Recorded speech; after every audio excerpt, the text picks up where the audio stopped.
Hello everyone, welcome back to Ron channel keep creating. दोस्तों, इस video के part 1 में हमने सारी थ्योरी समझ ली कि अच्छे फंडामेंटली स्ट्रॉन्ग स्टॉक्स में मार्केट टाइमिंग उतनी ज़्यादा इफेक्टिव क्यों नहीं होती, उतने अच्छे तरीके से काम क्यों नहीं करती जितनी वीक स्टॉक्स में करती है। अगर उस वीडियो को आपने अभी तक चेक नहीं किया तो प्लीज़ देख लें, फिर आप इस वीडियो को और अच्छे से समझ पाएंगे और एंजॉय कर पाएंगे। उस वीडियो की लिंक अपर राइट कॉर्नर में आई बटन में आ रही है और डिस्क्रिप्शन बॉक्स में भी दी हुई है। आज की वीडियो में हम इस थ्योरी की प्रैक्टिकल करेंगे, यानी कि कुछ रियल लाइफ एग्जांपल्स देखेंगे where this theory has worked beautifully in real life. So without taking any more of your time, let's get started. दोस्तों, इस प्रैक्टिकल को समझने के लिए हम 3 एग्जांपल्स लेंगे और इन तीनों कंपनीज में मेरा कोई वेस्टेड इंटरेस्ट नहीं है, कोई स्पॉन्सर्ड पोस्ट नहीं है। ऐसा नहीं कि किसी कंपनी को मैं अच्छा दिखाना चाह रहा हूँ, किसी कंपनी को बुरा दिखाना चाह रहा हूँ, इसलिए इन तीनों एग्जांपल्स को लिया है। ऐसा कुछ नहीं है। मैं बस आपको रियल लाइफ एग्जांपल्स दिखाना चाहता हूँ कि किस किस कंपनी में किस तरह से इस थियोरी ने, जिस थियोरी की हमने पिछली वीडियो में बात की, उस थियोरी ने ब्यूटीफुली काम किया इन द पास्ट और फ्यूचर में भी मोस्ट लाइकली काम करेगी। वो 3 एग्जांपल्स कौन कौन से हम देखते हैं। तो तीनों ही एग्जांपल्स बैंकिंग इंडस्ट्री से हैं, तीनों बैंक्स के एग्जांपल हैं, तीनों ही लिस्टेड कंपनीज हैं, तीनों ही शेयर्स इंडिया की स्टॉक मार्केट में लिस्टेड है। हमारी पहली एग्जांपल है एचडीएफसी बैंक। ये जो आप चार्ट देख रहे हैं, ये एचडीएफसी बैंक के स्टॉक प्राइस की चार्ट है। कैसे एचडीएफसी बैंक ने स्टॉक प्राइस रिटर्न्स दिए हैं in the past so many years, आप देख सकते हैं। 2004 से 2021 तक की चार्ट है, करीबन 17-18 सालों की चार्ट है। आप देख सकते हैं किस तरह की स्टॉक प्राइस मूवमेंट रही है एचडीएफसी बैंक की।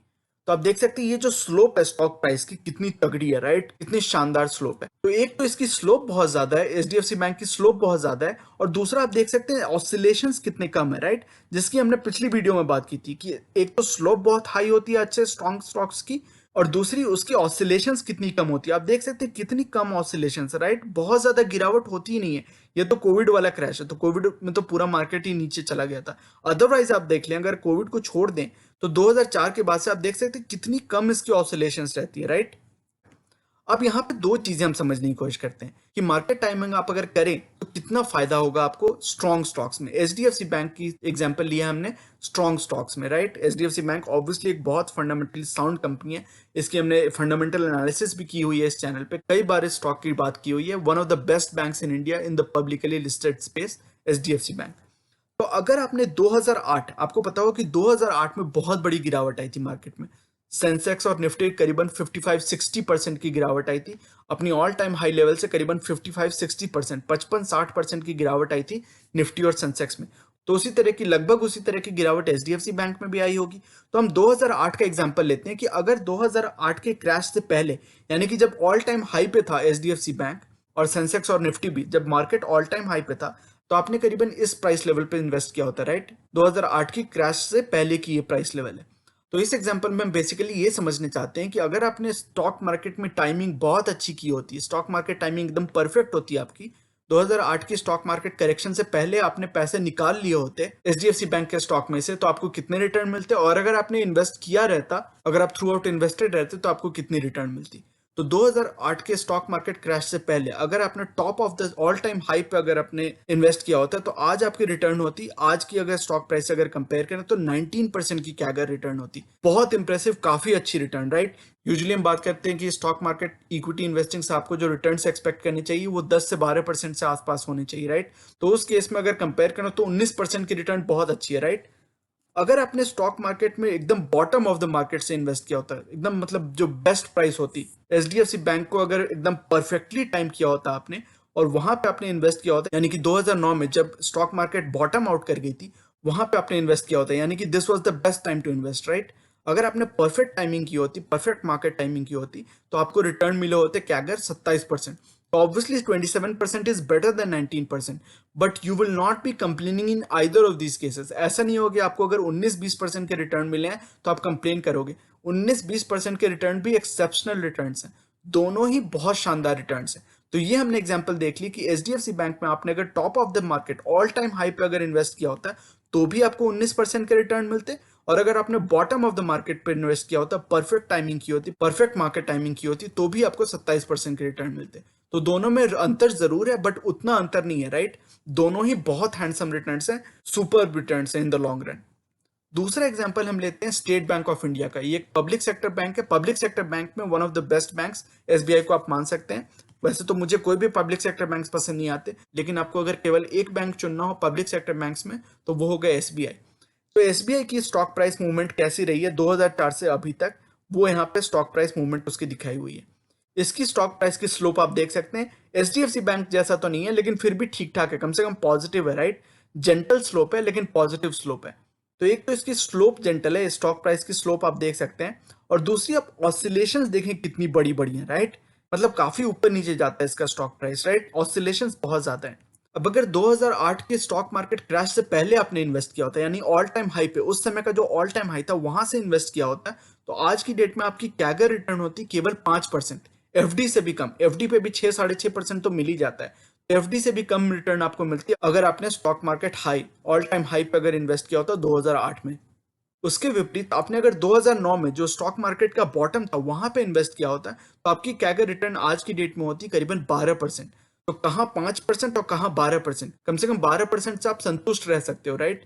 12% is not that bad, right, it is still a reasonable return. लेकिन 5% से तो आपकी इन्फ्लेशन भी काउंटर नहीं होगी, तो आप इन्फ्लेशन से भी कम रिटर्न पाते हो अगर आपने मार्केट टाइमिंग गलत कर दी। तो यही हमने देखा था कि एचडीएफसी बैंक में मार्केट टाइमिंग आप गलत भी करते हो, इधर उधर भी मार्केट टाइमिंग आपकी रहती है, तो भी आपको 19% की रिटर्न मिली थी। और मार्केट टाइमिंग आप अगर बहुत अच्छा करते हो, परफेक्ट मार्केट टाइमिंग करते हो, तो आपको 27% की रिटर्न मिली थी। लेकिन एसबीआई के केस में ये रिटर्न बहुत ऊपर नीचे हो जाती है, और एक केस में आपको रिटर्न डिसेंट से मिले हैं, जब आपने परफेक्ट मार्केट टाइमिंग की तो आपको डिसेंट से रिटर्न मिली है, लेकिन आपकी मार्केट टाइमिंग अगर बुरी थी तो आपको 5% की कैगर मिली है। तीसरी एग्जांपल लेते हैं आईडीबीआई बैंक की। ये भी एक पब्लिक सेक्टर बैंक है, और इसकी स्टॉक प्राइस मूवमेंट आप देख सकते हैं। जेंटल स्लोप तो छोड़ो, इसकी नेगेटिव स्लोप है। नेगेटिव स्लोप आप देख सकते हैं स्टॉक प्राइस मूवमेंट इसकी कैसी रही है 2004 से अभी तक। तो नेगेटिव मूवमेंट दिए स्टॉक ने इतने सारे सालों में। अगर आपने 2008 के ऑल टाइम हाई, मार्केट के ऑल टाइम हाई पर अगर इन्वेस्ट किया होता तो आज आपकी कैगर रिटर्न रहती -12%। और अगर आपने परफेक्ट मार्केट टाइमिंग की होती, 2009 के एकदम बॉटम ऑफ द मार्केट में इन्वेस्ट किया होता आईडीबीआई बैंक में, तो आपकी कैगर रिटर्न होती -3%। तो दोनों केसेस में आपने अगर परफेक्ट टाइमिंग भी की होती तो भी -3%, और अगर आपने बुरा मार्केट टाइमिंग किया होता तो -12%। तो दोनों ही केस में आप डूब गए होते, आपकी इन्वेस्टमेंट रिटर्न नेगेटिव होती, और यहाँ पे आपने परफेक्ट मार्केट टाइमिंग करके भी -3% की रिटर्न निकाली है। तो congratulation on doing market timing perfectly. तो यहाँ पे एक कंपैरिजन है दोस्तों, रिलेटिव कंपैरिजन। जब हम अलग अलग इनके चार्ट्स देखते हैं इन तीनों स्टॉक्स के, तो लगता है कि ठीक है यार, ठीक है, एसबीआई भी उतना बुरा तो नहीं है। लेकिन जब आप तीनों स्टॉक्स को एक प्राइस चार्ट पे देखते हैं तो आपको रिलेटिव स्केल का समझ में आता है, रिलेटिव परफॉर्मेंस का समझ में आता है कि कहाँ एचडीएफसी बैंक है, कहाँ पे एसबीआई है, और कहाँ पे आईडीबीआई बैंक है। आईडीबीआई बैंक की तो स्लोप नेगेटिव है, एसबीआई की स्लोप ऑलमोस्ट फ्लैट है, बहुत जेंटल स्लोप है, और एचडीएफसी बैंक की स्लोप कहाँ है। तो तीनों स्टॉक्स की कंपैरिजन यहाँ पे हमने देख ली कि किस स्टॉक की प्राइस मूवमेंट कैसी रही है इन द पास्ट। तो ये सभी तो हमने स्टॉक प्राइस मूवमेंट की बात की, राइट। अब आप बोलो कि यार पिछले वीडियो में तो आप बहुत इधर उधर फंडामेंटल्स की बात कर रहे थे कि फंडामेंटल्स ड्राइव करते हैं, कंपाउंडिंग ड्राइव करती है, ईपीएस कंपाउंडिंग ड्राइव करती है स्टॉक प्राइसेस को, और यहाँ पे आप केवल स्टॉक प्राइसेस दिखा रहे हो, फंडामेंटल्स की बात क्यों नहीं कर रहे। तो अब हम फंडामेंटल्स की बात करते हैं। ये जो सभी हमने खेल देखा, ये जो सारा खेल देखा है स्टॉक प्राइस मूवमेंट का, उसको क्या फंडामेंटल्स ड्राइव कर रहे हैं, एक्चुअली हो क्यों रहा है ये सब। एचडीएफसी बैंक इतना अच्छा परफॉर्म क्यों कर रहा है, एसबीआई ठीक ठाक से परफॉर्म क्यों कर रहा है, और आईडीबीआई बैंक कितना बुरा परफॉर्म क्यों किया है उसने इतने सालों में, उसकी रीजंस हम देखते हैं। तो यहाँ पे मैंने कंपैरिजन डाला है, सारी हमने कैगर 10 ईयर कैगर यानी कि 10 सालों की कैगर रिटर्न हमने कोलैट करने की कोशिश की है, एक साथ देखने की कोशिश की है। रिटर्न ऑन इक्विटी की, प्रॉफिट आफ्टर टैक्स यानी कि ईपीएस की कंपाउंडिंग की, और स्टॉक प्राइस कंपाउंडिंग की। तो एचडीएफसी बैंक के नंबर्स देखते हैं सबसे पहले। एचडीएफसी बैंक की return on equity 10 year CAGR है 18%, बहुत शानदार, काफी अच्छी, राइट। प्रॉफिट आफ्टर टैक्स की कैगर है 25%, एक्सेप्शनल, बहुत स्ट्रॉन्ग। और स्टॉक प्राइस की कैगर, जैसा हमने पहले के भी चार्ट्स में देखा, 22% की 10 ईयर की कैगर, यानी कि 10 सालों में इसने कैगर रिटर्न दिया आपको, स्टॉक प्राइस ने 22% की। और 22% की रिटर्न क्यों दी है, क्योंकि प्रॉफिट आफ्टर टैक्स की कंपाउंडिंग रही है 25%, आरओई की कंपाउंडिंग रही है 18%, तो स्टॉक प्राइस की भी कंपाउंडिंग रही है करीबन 20-22% के आसपास। एसबीआई के अगर सेम नंबर्स की बात करें तो आरओई की कंपाउंडिंग रही है 10 सालों की कैगर रही है 7%, पैट की कंपाउंडिंग, प्रॉफिट आफ्टर टैक्स की, ईपीएस की कंपाउंडिंग आप समझ लें 4% की कंपाउंडिंग रही है 10 ईयर कैगर, और 4% की स्टॉक प्राइस की भी कंपाउंडिंग रही है 10 ईयर कैगर। तो जैसी प्रॉफिट आफ्टर टैक्स की नंबर है, जिस तरह की आरओई की नंबर है, ऑलमोस्ट उसी तरह की स्टॉक प्राइस की भी रिटर्न है। सेम नंबर्स हम बात करते हैं आईडीबीआई बैंक की। आईडीबीआई बैंक की आरओई की नंबर है -16%, और प्रॉफिट तो इसने दिखाया ही नहीं है, इसलिए ये ब्लैंक है। मतलब 10 सालों के भीतर इस कंपनी ने प्रॉफिट आफ्टर टैक्स में पॉजिटिव, मतलब प्रॉफिट दिखाया ही नहीं है, तो ऑब्वियसली ये नंबर ब्लैंक होगा।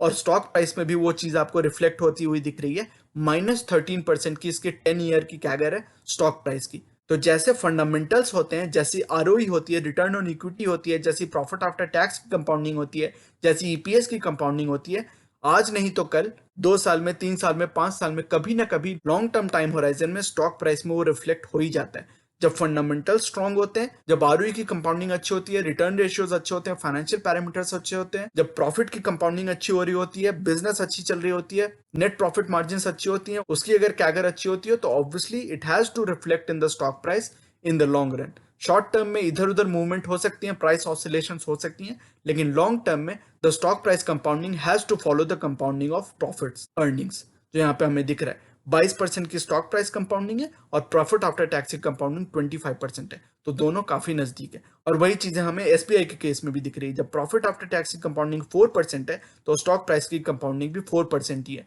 20% नहीं है। तो दोस्तों यहाँ पे एक क्लियर पिक्चर दिख जा रही है जो हमने स्टॉक प्राइस की कंपाउंडिंग के चार्ट्स देखे। Those are all supported by fundamentals. जब फंडामेंटल्स अच्छे होते हैं, जब प्रॉफिट आफ्टर टैक्स की कंपाउंडिंग अच्छी होती है, ईपीएस की कंपाउंडिंग अच्छी होती है, तो stock prices have to follow that compounding in the long run. अच्छे स्टॉक्स में भी हो सकता है कि शॉर्ट टर्म में आपको वॉलेटिलिटी दिखे, जहां पे इन 3 पिक्चर से दिखाया हुआ है। शॉर्ट टर्म में थोड़ी वॉलेटिलिटी हो सकती है, मिड टर्म में भी थोड़ी वॉलेटिलिटी हो सकती है, लेकिन लॉन्ग टर्म में stock markets always give you a better pleasant experience. It is a smoother ride in the long run. So it can be a roller coaster ride in the short term, it can be a bumpy ride in the medium term, but it can be a smoother ride in the long term. और strong stocks में, fundamentally strong stocks में, तो ये short term की ride यानी कि ये roller coaster ride और बम्पी राइड भी इतनी बम्पी नहीं होती जैसा हमने स्टॉक प्राइस ऑसिलेशंस में देखा। एचडीएफसी बैंक में उतनी ऑसिलेशंस नहीं आती हैं जितनी एसबीआई में आती हैं या फिर जितनी आईडीबीआई बैंक में आती है। तो दोस्तों ओवरऑल थॉट्स मेरे यही हैं कि market timing is much more important for stocks with poor weak compounding engine than with strong stocks. जिसकी हमने पिछली वीडियो में, इस वीडियो का पार्ट 1 में एक्सक्लूसिवली ये बात की थी, बहुत सारे चार्ट्स को देख के ये बात की थी, ट्रेन के एग्जांपल से हमने समझा था, मैन वॉकिंग द डॉग के एग्जांपल से समझा था कि अगर किसी स्टॉक की प्राइस को कंपाउंड होना है तो it has to depend on the compounding of the earnings, underlying earnings and profitability. तो जब स्लोप स्ट्रांग होगी, जो हमने फंडामेंटली स्ट्रांग स्टॉक्स में देखा, जब स्लोप स्ट्रांग होती है तो market timing it doesn't matter that much. लेकिन अगर वीक कंपाउंडिंग इंजन होगी, वो स्लोप अगर स्लांटेड होगी, स्लोप थोड़ी वीक होगी, तो obviously market timing will matter much more, क्योंकि price oscillations around the mean will be much higher and you have to get your market timing right. दूसरी point, market timing in good stocks will not yield you as good results, as good marginal results as staying invested will। जितना market timing करके आप जितना आप अपने returns को बढ़ा सकते हो, उससे कहीं ज्यादा रिटर्न्स को तब बढ़ा सकते हो जब आप लॉन्ग टर्म के लिए इन्वेस्टेड रहते हो, क्योंकि आपकी लॉन्ग टर्म की stock price compounding will be dictated by the compounding of earnings and profits. और वो अगर अर्निंग्स और प्रॉफिट्स की अगर कंपाउंडिंग स्ट्रांग चल रही है, तो आपकी मार्केट टाइमिंग से उतने ज्यादा आपको फायदे नहीं मिलेंगे जितनी ज्यादा फायदे आपको स्टेइंग इन्वेस्टेड होने से मिलेंगे। अगर आप स्टॉक में इन्वेस्टेड रहते हो फॉर लॉन्ग टर्म, आपकी स्लोप वो बढ़ती जाती है, आपकी कंपाउंडिंग हाई स्पीड में चलती जाएगी और आपको मार्केट टाइमिंग से उतने फायदे नहीं मिलने वाले जितने फायदे आपको इन्वेस्टेड रह के मिलेंगे। तो इसके साथ एक रिलेटेड बात है कि you can take advantage of occasional consolidation in strong stocks also. Strong stocks में भी कभी कभी आपको मार्केट में कंसोलिडेशन दिखेगी, उसकी प्राइस मूवमेंट बहुत ज्यादा ऑसिलेशन तो नहीं होगी क्योंकि वो फंडामेंटली स्ट्रॉन्ग स्टॉक्स है, कोई भी उनको डर्ट चीप प्राइसेस पे नहीं बेचेगा। लेकिन फिर भी जब भी कंसोलिडेशन आती है मार्केट में, तो आप उस कंसोलिडेशन का फायदा उठा सकते हो, अच्छी प्राइस लेवल्स पे आप डंप कर सकते हो अच्छे खासे पैसे उस स्टॉक में, क्योंकि जब अर्निंग्स कंपाउंडिंग फिर से टेक ओवर करेगी तो you will get outsized returns, you will get outsized advantages of investing in strong stocks during consolidation. लेकिन आपको यह भी समझना है कि कंसोलिडेशन, अगर स्ट्रॉन्ग स्टॉक्स में कंसोलिडेशन आ रही है तो आप उसके फायदे जरूर उठा सकते हैं, लेकिन don't freight too much about market timing otherwise. Strong stocks में आपको मार्केट टाइमिंग से ज्यादा फायदे नहीं होते हैं, इन्वेस्टेड रहने से ज्यादा फायदे होते हैं। इसके हमने एचडीएफसी बैंक में एग्जांपल देख लिए कि अगर आपने मार्केट के ऑल टाइम हाई पे भी इन्वेस्ट किया होता तो भी आपको 19% के रिटर्न मिल रहे होते, कैगर रिटर्न्स। लेकिन वही एग्जांपल हमने एसबीआई और आईडीबीआई में देखा कि अगर आप परफेक्ट मार्केट टाइमिंग करते तो भी आपको अच्छे रिटर्न्स नहीं मिलते। एसबीआई और आईडीबीआई बैंक में परफेक्ट मार्केट टाइमिंग करके भी आपको उतने अच्छे रिटर्न्स नहीं मिलते जितनी आपको वर्स्ट मार्केट टाइमिंग करके मिलते एचडीएफसी बैंक में। एचडीएफसी बैंक में आपने अगर वर्स्ट पॉसिबल टाइम पे भी इन्वेस्ट किया होता तो भी आपको बेटर रिटर्न मिलते compare to investing at the best possible time in SBI and IDBI bank. और इसका रीजन ये है कि इनकी फंडामेंटल्स उतनी स्ट्रांग नहीं है, इसकी प्रॉफिट्स और अर्निंग्स की कंपाउंडिंग इंजन उतनी स्ट्रांग नहीं है। तो जब किसी स्टॉक की अर्निंग्स और प्रॉफिट्स की कंपाउंडिंग वीक होगी, तो दो stock prices will not yield you good results in the long run. तो उम्मीद करता हूं दोस्तों कि ये सारी जो हमने प्रैक्टिकल एग्जांपल्स देखी, पहली वीडियो में हमने थ्योरी समझी और दूसरी वीडियो में प्रैक्टिकल एग्जांपल्स देखी, इन सभी से आपकी सारी कॉन्सेप्ट्स क्लियर हो गई होंगी। आपको अगर अब से कभी भी मन में ये सवाल आता हो कि मार्केट टाइमिंग कितना इंपॉर्टेंट है, किस स्टॉक में आपको मार्केट टाइमिंग के लिए इंतजार करना चाहिए, किस स्टॉक में आपको मार्केट टाइमिंग के लिए इंतजार नहीं करना चाहिए, ये सारी आपकी कॉन्सेप्ट्स क्लियर हो गई होंगी, सारे आपके सवालों के जवाब आपको मिल गए होंगे। अगर कोई भी डाउट्स बचे हैं, कोई भी क्वेश्चंस बचे हैं, कोई भी चीज आप शेयर करना चाहते हैं हमारे साथ, तो प्लीज उनको कमेंट्स में मेंशन करें। Please post your thoughts and questions in the comment section so that we can have a constructive discussion. ये एक ऐसा सवाल है जो मेरे भी मन में आता है, आपके भी मन में आता होगा, हम सभी के मन में आता है कि क्या हमें फंडामेंटली स्ट्रॉन्ग स्टॉक्स में मार्केट टाइमिंग के लिए वेट करना चाहिए, क्या मार्केट के ड्रॉप होने का वेट करना चाहिए, कंसोलिडेशन का वेट करना चाहिए। तो मैं उम्मीद करता हूँ कि इन सारे सवालों के जवाब मैं आपको दे पाया हूँ। इस डिस्कशन से आपको फायदा मिलेगा और आपके इन्वेस्टिंग थॉट प्रोसेस, आपके इन्वेस्टमेंट फ्रेमवर्क में ये सारे डिस्कशन, ये सारे इंटरेक्शन यूजफुल इनपुट्स की तरह काम आएंगे। तो दोस्तों ये था आज का वीडियो। ये सेइंग जो कि है नॉलेज इज पावर सुप्रीम, ये इस चैनल का मिशन है जो कि है आप तक सही नॉलेज पहुंचाना। आगे आने वाली वीडियोस में हम mutual fund, investing, asset allocation और डायरेक्ट स्टॉक से रिलेटेड कई सारी एनालिसिस करेंगे और बहुत सारे इंटरेस्टिंग टॉपिक्स को डिस्कस करेंगे। So you should definitely subscribe to the channel and remain posted for further updates. अगर आज की वीडियो कंटेंट आपको पसंद आया है तो वीडियो करें लाइक। अगर आपको लगता है कि इस इन्फॉर्मेशन से किसी की मदद हो सकती है तो इसे अपने दोस्तों और फैमिली मेंबर्स के साथ शेयर करें और चैनल को करें सब्सक्राइब। मिलते हैं अपने अगले वीडियो में एक और टॉपिक के डिस्कशन के साथ। तब तक के लिए take care and see you soon. Bye bye.